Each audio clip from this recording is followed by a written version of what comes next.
Long gone are the days when I used to wither and wander aimlessly to find my goals, to find my shores of the seas where the turbulent waves roared in the highest of the crests every moment to seek the truth,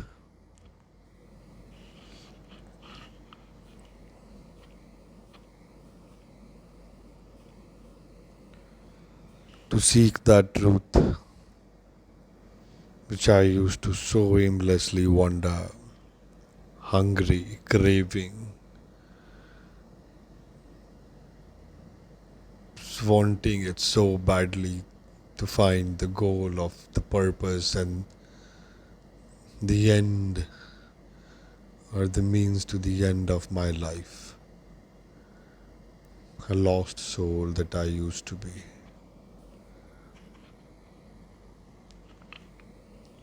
So hollow, so empty, like a vessel which shall rattle in the acrimony and cacophony of the rattling of the bones or mere hollow spaces inside the bodily shape of skulls and the shape of the body in the skin all over. And so profound was my craving and my wanting to learn, my craving to decipher the code, to crack it, to know it, to be able to know what I am made of, who am I, where I am from, where shall I go, what should I do, or shall I just lost into the emptiness of the space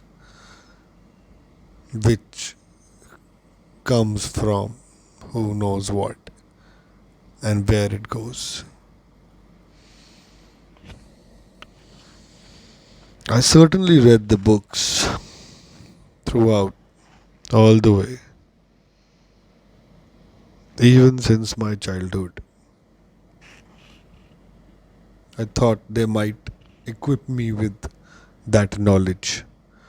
I always hoped they might give me that. But alas, could it give the knowledge that I seeked or I sought?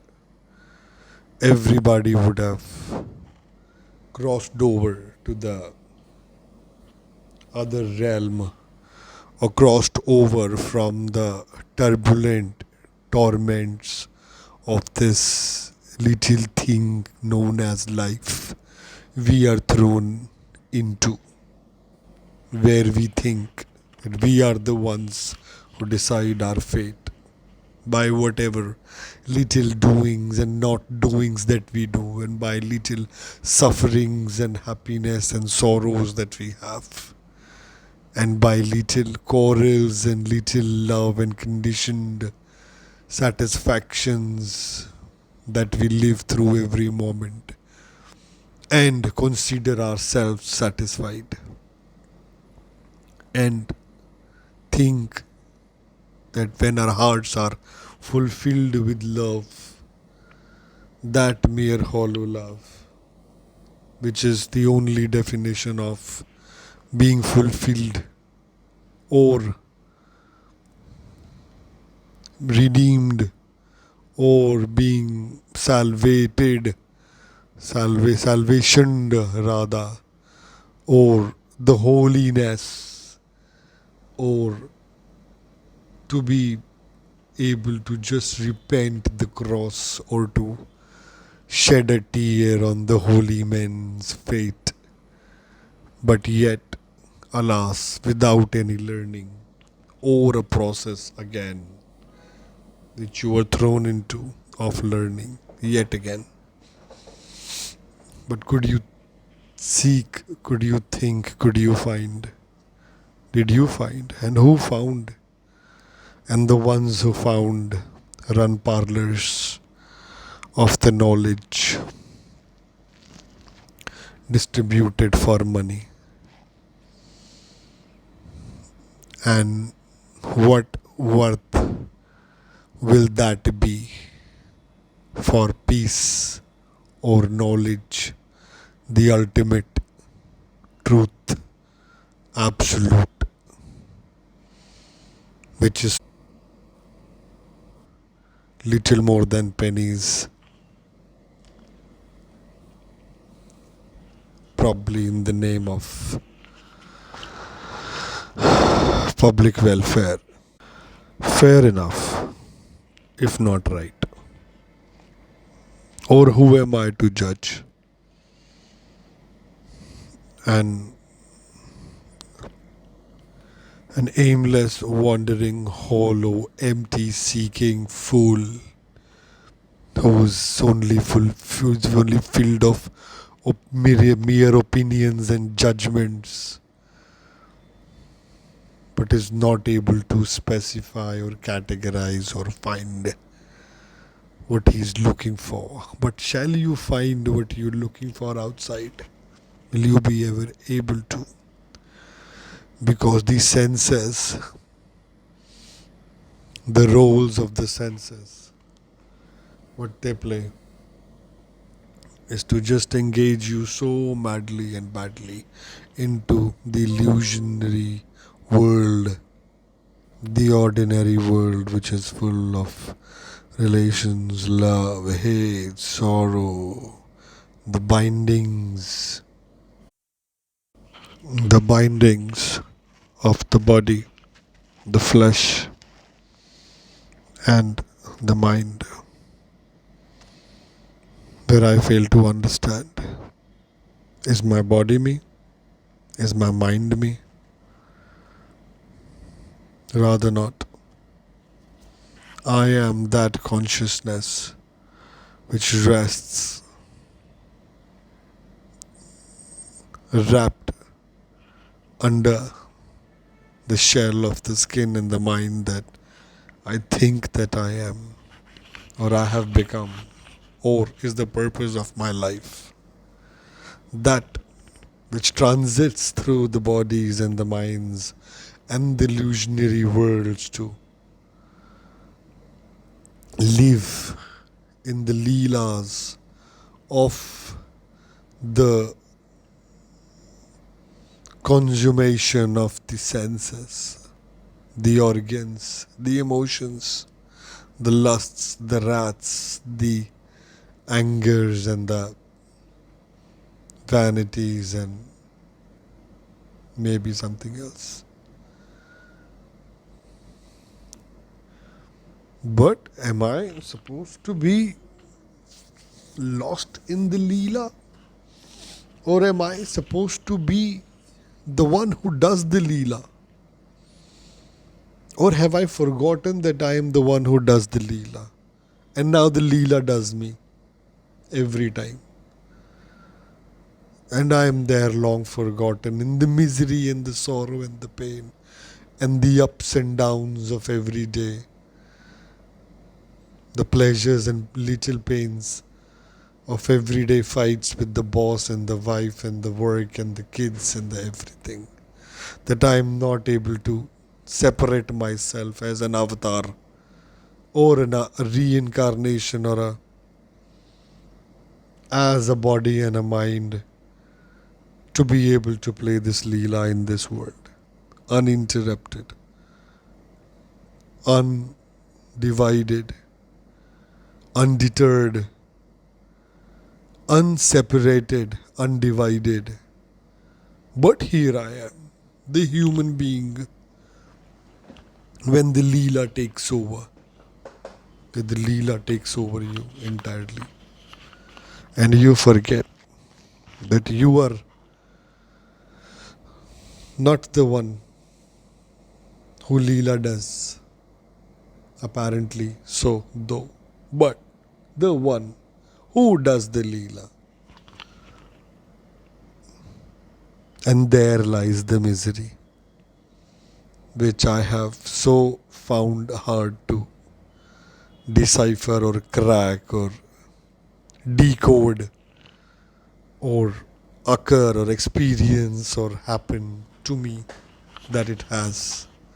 That I now wander with that beautiful little ball of peace in my soul, that I can see it. And I'm so filled with the peace that I want everybody else to see it. And is that vanity? Is that falsehood? Is that folly too? Should I be able to curb my desire or not? Or even this desire is false, that I know. But then how again am I going to tell myself that be calm, that now you found it? Divya raho, udasin raho, seated in yourself, in your consciousness. They would know if they need to. You know it's enough. They would seek if they need the help. But if you go there to help them, they might think of you as a spin doctor. They might think of you as a person who sell it for pennies. And what worth is that again? You sell the Gyan Ganj for pennies. Will that be worth it? No.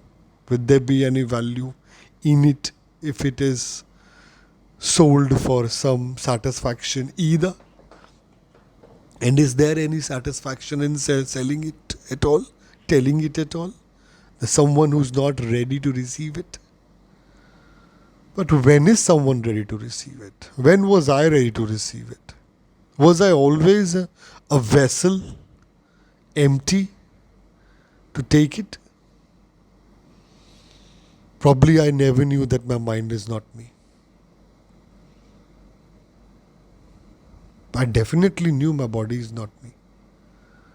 Or maybe I didn't. But when I knew my mind is not me, it's as transient and as folly, as falsehood as my body, which needs food to survive, and my mind needs thought to survive. Can't stay empty. Builds the ego, salvation and pride. Builds everything around it. भोगो जाओ भवसागर में तैरो कूदो. Go shall you drown in the open seas and oceans of your desire. Might not you come out alive, even if you didn't. Do I care? I don't. That's my Leela. Who is that? Leela itself? Leela itself? Maya itself? But isn't that the role of the Maya? To be able to do that? And she did it. She so blinded everybody in the world. She so engulfed everyone, everywhere, in the little transient touch, love, deceit, thinking. You are the one who does it. You are the one who consummates the pleasures of the senses that might be, which occur to you because of your doing. But when they're supposed to occur to you any which ways, weren't you supposed to take the pleasure? Or weren't you just supposed to play a part or a role, as Shakespeare said, on the stage of this world? But did we forget? Yes, certainly we did. Where did we go wrong? The entire world went wrong. Everybody went wrong. So we went wrong too. But then there were seekers who sought. And some found it. And lost were those souls. But some who the time remembered as an example that seek and you shall find. And when you find, keep it. Probably with your heart's satisfaction, sing it. Or your mind's elation, feel it in the third eye.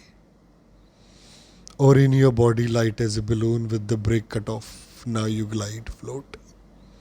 In the open cosmos, never-ending, infinite, eternal bliss. Suddenly that there is no bondage. And I always thought the biggest bondage was my life, which is going to end.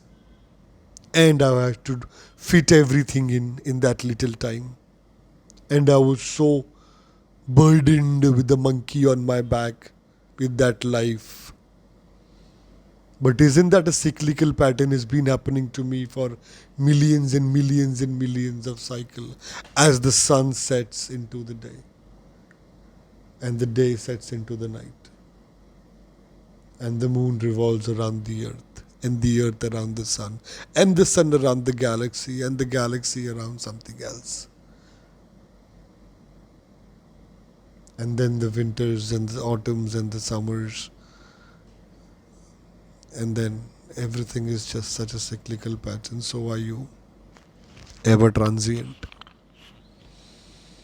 But the one which never dies, with the one which never moves, with the one undivisible, undivisible, undeterred, unbreakable, immortal, eternal, infinite bliss that your consciousness is, which might or might not have the memory of this body or the mind in the next, but certainly will that current power your hardware and software. And that current of power is immortal, and that is you. Suddenly this life now becomes such a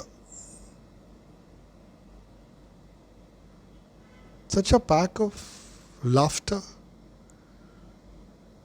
such a ridiculous, funny joke as it seems now that it is, which lay so heavy as a monkey on my back, stone right, which I carried the cross of life. That what should I do? Where shall I go? How should I redeem myself? Will I ever be able to? In the relations, in the emotions that I bear and I carry as a cross. But wasn't that thrown upon me, or I'm thrown upon into, laid into, without any fault of mine, so liberated that I was, ever am? Who is the one who looks at me and smiles and laughs eerily? Why?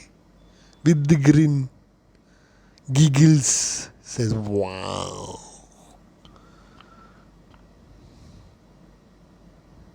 The Leela? Doing the Leela? No. It's me who does the Leela and forgets I am in Leela. Where once I read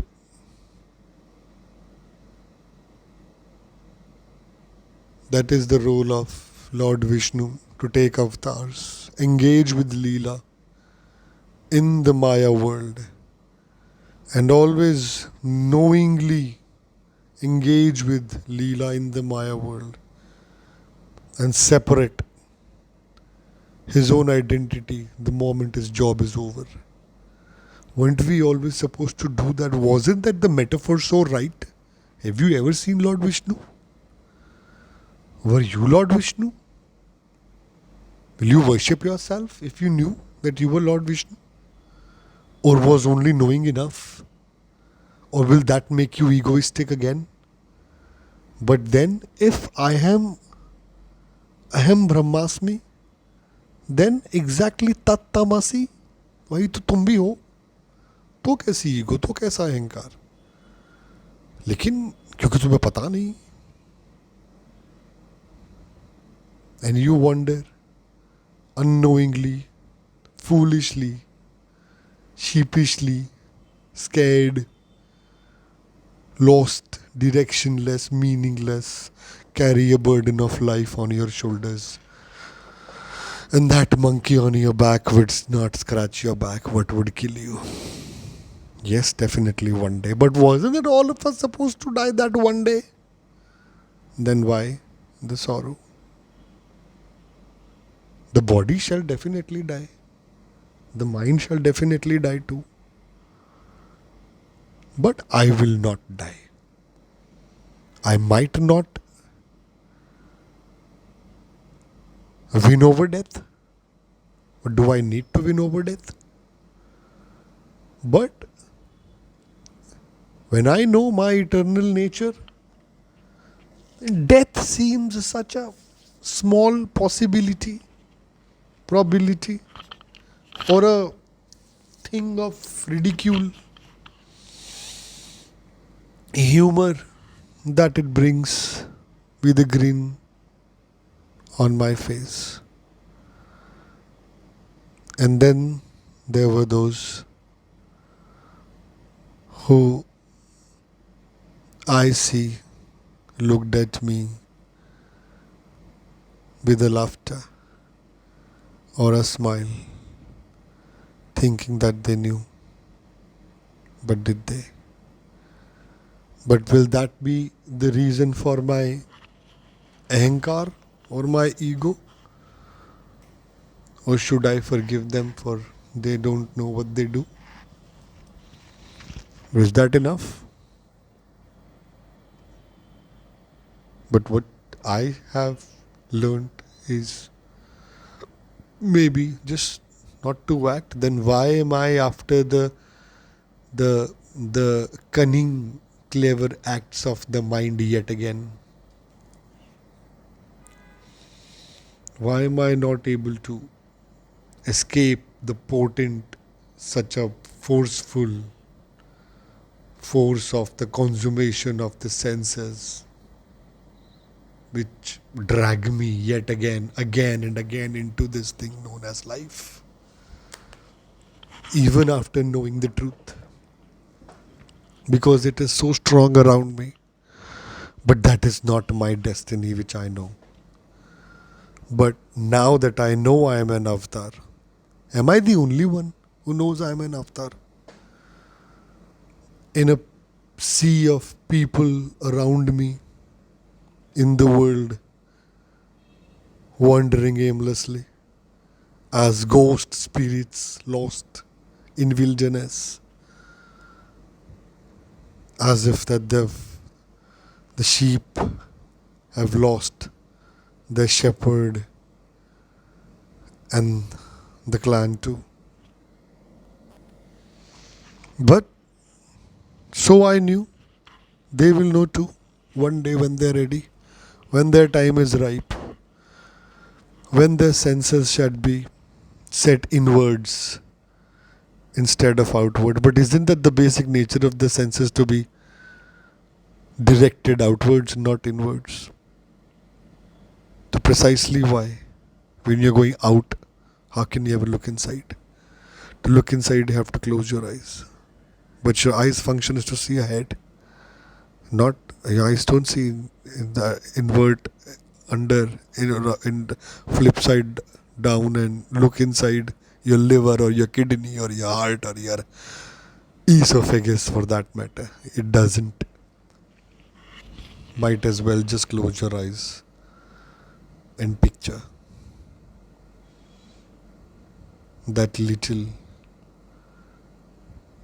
ball of light, peaceful soul which has taken an avatar into this body to engage itself in this Leela with the world, the Maya world, and to yes consummate या भोगने के लिए उनको एक बहुत dutifully or responsibly, or as they say, drink and drive responsibly. But were you drunk? You were driving enough that you forgot that you were driving and not driven? Isn't that sarcastically and satirically true, both ironically again too? These metaphors and analogies just come so right between your eyes to hit you right there. The third eye, which we never knew existed, of the Shiva, and we kept on looking for Shiva, aimlessly wandering in the Himalayas for the Kailash Dham, maybe found him seated somewhere. So was he there? Is he there? Or is he a potent force only? Some consciousness as strong. It is everywhere in air, like your consciousness. But if it is like you're conscious that you are Shiva yourself, you are Vishnu yourself, because then you also create, and then you forget that you're in this avatar and you. But unknowingly you do create, unknowingly you do destroy, become the Shiva, and sustain like the Shiva and create like the Brahma. But just so clearly right, transparently, the stories were always right in front of your eyes, and you failed to understand and failed to realize the truth of it all. And always indulge yourself in the karma kand of puja, पाठ and pilgrim और धर्म यात्रा, चार धाम यात्रा. तो अपने अंदर ही देख लेते चारों धामों को, अपने अंदर ही देख लेते विष्णु को, शिवा को, ब्रह्मा को, खुद ही को देख लेते. कर्मकांड की क्या जरूरत होती? उससे अहंकार कैसे होता? अहंकार नहीं होता, बिकॉज तत् तम असि, वो तो तुम भी हो. लेकिन अज्ञानवश तुम्हें पता नहीं, और तुम मुझे भी खींच रहे हो उसके अंदर, अपने माया वर्ल्ड के अंदर. तुम चाहते हो मैं से इंटरेक्ट करूं, भूल जाओ, फिर से अपने अवतार को भूलूं, फिर से भूल जाओ कि ये लीला मैं कर रहा हूं, लीला मुझे नहीं कर रही है.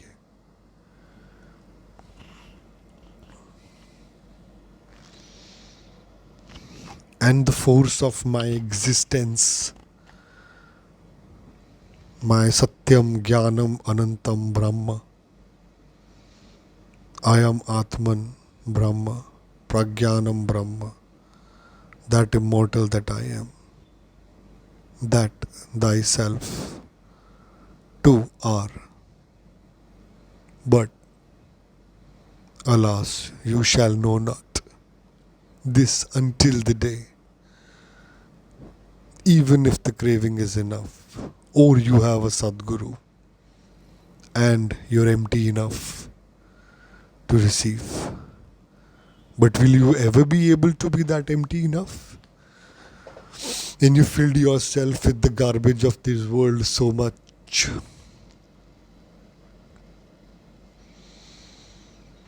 Which you call life. And then one day, so transiently you go, without even making a sound, without any consequences. What do you call?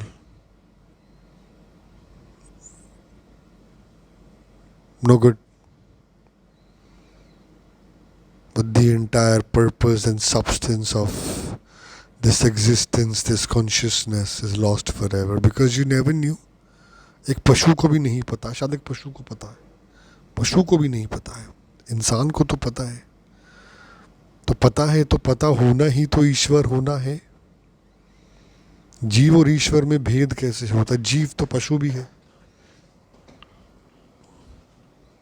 लेकिन वो जीव जिसमें चेतना है वो ईश्वर है. वो पुरुष जिसमें चेतना है, जो प्रकृति में लिप्त हो रहा है अवतार से, वो अवतार के माध्यम से लिप्त हो रहा है, ना कि एक ड्यूटी के माध्यम से लिप्त हो रहा, एक डिटैच डिस्पैशनेट भाव से उसे भोगने या उसको जीने के लिए लिप्त हो रहा है, निर्लिप्त तरीके से, निराकार निर्लिप्त तरीके से, निर्विकल्प तरीके से। उसको पता है वो कौन है। क्या तुमको पता है तुम कौन हो? हम सब भूल चुके हैं।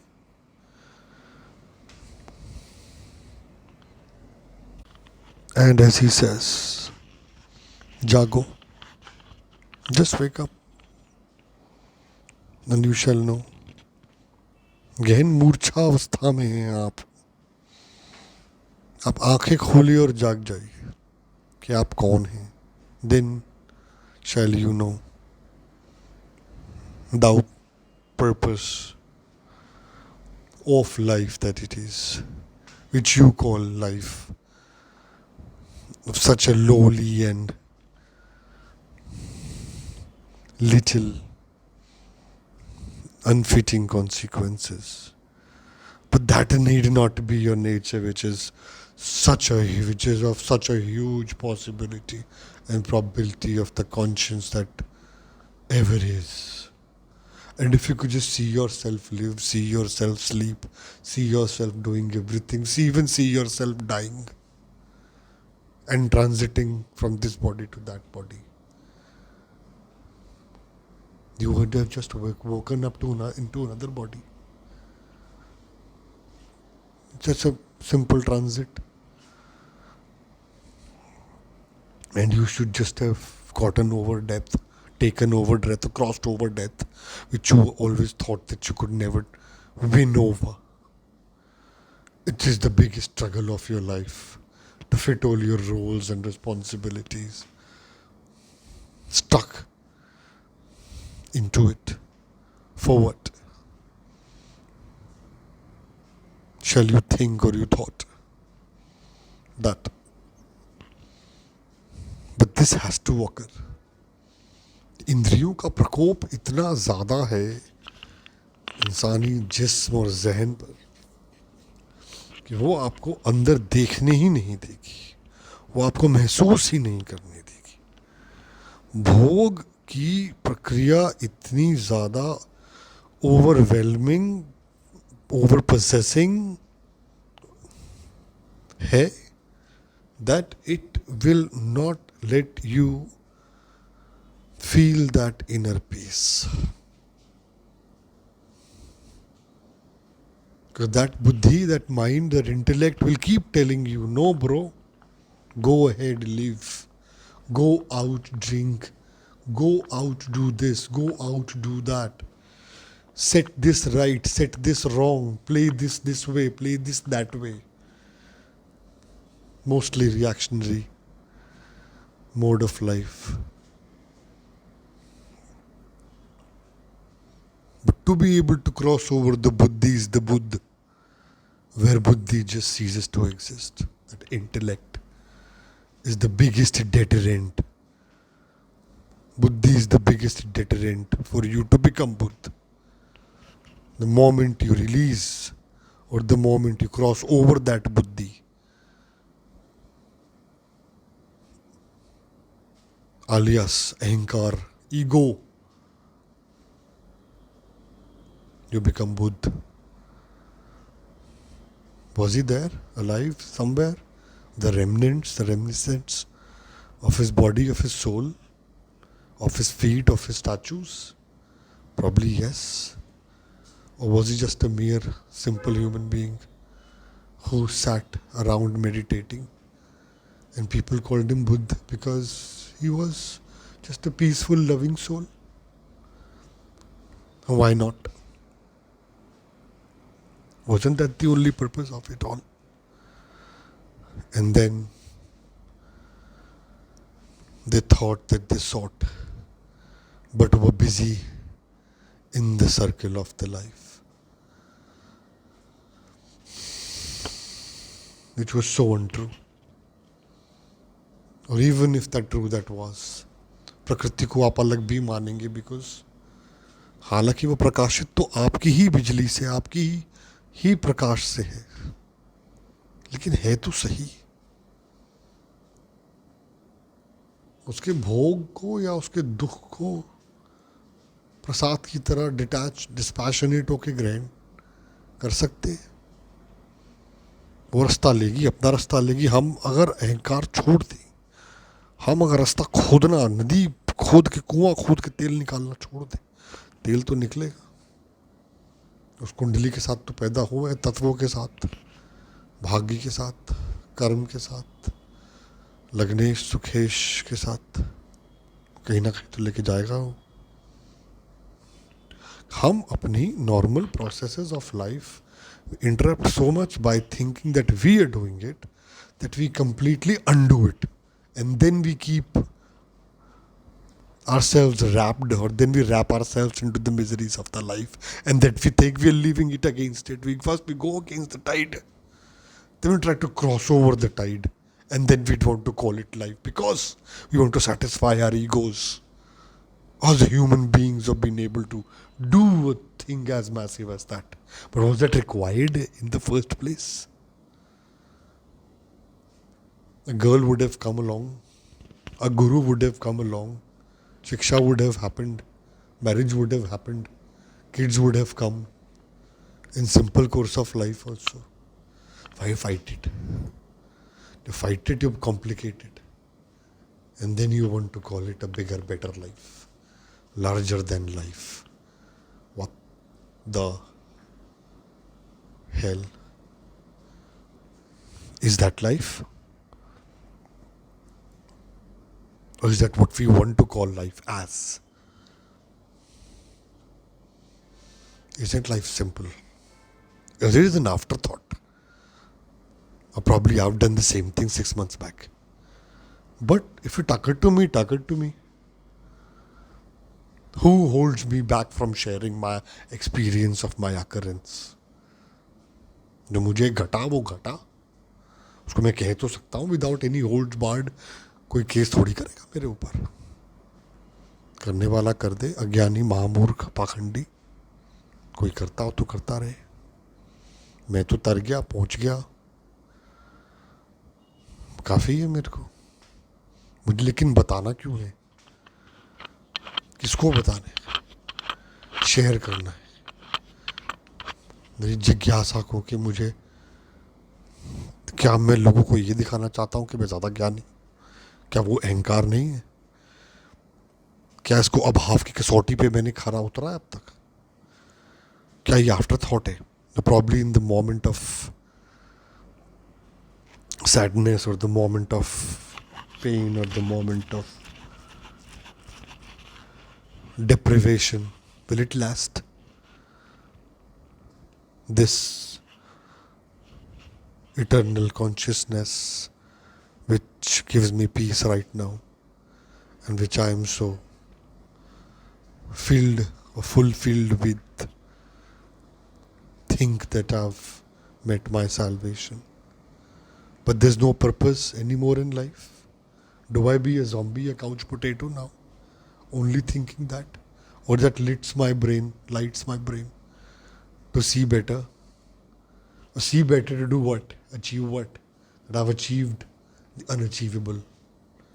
And now what? To just be able to live this life as an avatar and consummate still the indris, whichever way, if they come or if they don't, whichever is the way it is. Not to fight or not to go and not to this and not to that. Then what? And probably live to tell the day and talk about it some other time also. And such is the ecstasy of Ashtavakra. Free, liberated, redeemed, salvation, right this very moment. You find when you be detached and dispassionate as an avatar, as pure consciousness, which deals with the Maya world as the Vishnu, as the avatar, and goes back again, transits again to another body. Whatever this body does and mind does is not your prerogative. The conscience is, which is eternal. And once you do it dutifully and responsibly, like you don't drink and drive,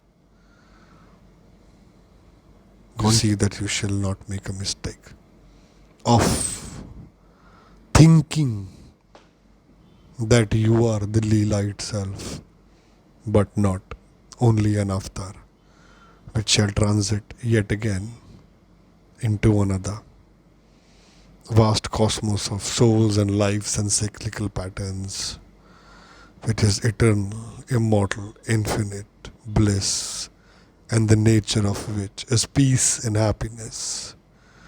And henceforth, then you shall find all the little peace, happiness, pleasures, and pains of the world,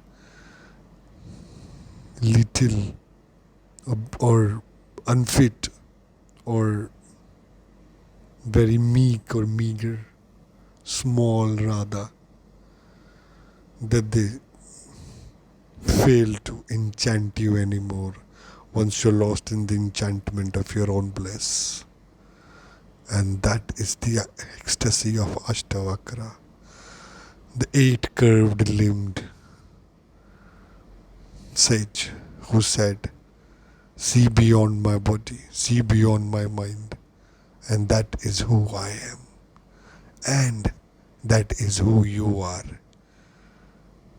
Henceforth, furthermore, right here, right now, free, liberated, the moment you rest in the peace of your consciousness, which is you."